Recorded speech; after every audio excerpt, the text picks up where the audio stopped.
আজকের বুলেটিনে আপনাদের সাথে আছি আমি রায়হানা মুন। জেনে নেওয়া যাক আজকের বিশেষ কিছু আন্তর্জাতিক সংবাদ। মধ্যপ্রাচ্যের দেশগুলোকে ইরানের শাহেদ ড্রোন ভূপাতিত করতে সহায়তা করেছে ইউক্রেন।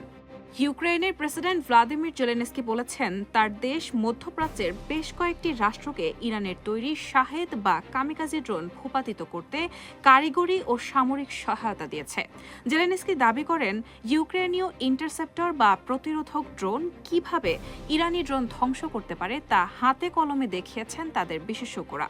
গত সপ্তাহে মধ্যপ্রাচ্য সফর করেন জেলেনস্কি। ওই সময় উপসাগরীয় দেশগুলো ইরানের পক্ষ থেকে নিয়মিত ক্ষেপণাস্ত্র ও ড্রোন হামলার মুখে ছিল।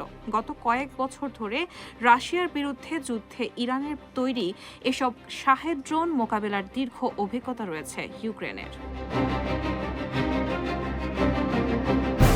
ইরানের হামলায় উপসাগরীয় অঞ্চলে মার্কিন ঘাঁটিগুলো এখন অকার্যকর। ইরানে যুক্তরাষ্ট্র ও ইসরায়েলের হামলার জবাবে তেহরানের পাল্টা ক্ষেপণাস্ত্র হামলায় উপসাগরীয় অঞ্চলে থাকা অন্তত ১ ডজন মার্কিন সামরিক ঘাঁটি মারাত্মকভাবে ক্ষতিগ্রস্ত হয়েছে। মধ্যপ্রাচ্য বিষয়ক একদল বিশেষজ্ঞের মতে এসব ঘাঁটির বর্তমান অবস্থা এতটাই নাজুক যে এগুলো এখন উপকারের চেয়ে মার্কিন বাহিনীর জন্য উল্টো ঝুঁকি তৈরি করছে। তবে ট্রাম্প প্রশাসন এখন পর্যন্ত ক্ষয়ক্ষতির এই ব্যাপকতার কথা স্বীকার করেনি। কুয়েতে আবারও ড্রোন হামলা। যুক্তরাষ্ট্র ও ইরানের ২ সপ্তাহের যুদ্ধবিরতির মধ্যে বৃহস্পতিবার কুয়েতে ড্রোন হামলা হয়েছে। জানা যায় এই হামলায় দেশটির আধা সামরিক শাখা ন্যাশনাল গার্ডের একটি স্থাপনাকে লক্ষ্যবস্তু করা হয়েছে।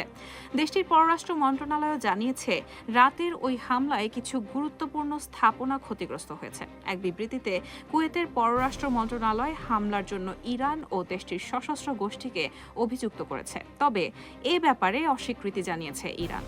এই ছিল সর্বশেষ তথ্য। এতক্ষণ সঙ্গে থাকার জন্য ধন্যবাদ। পরবর্তী সংবাদ জানতে চোখ রাখুন RTNN এর পর্দায়।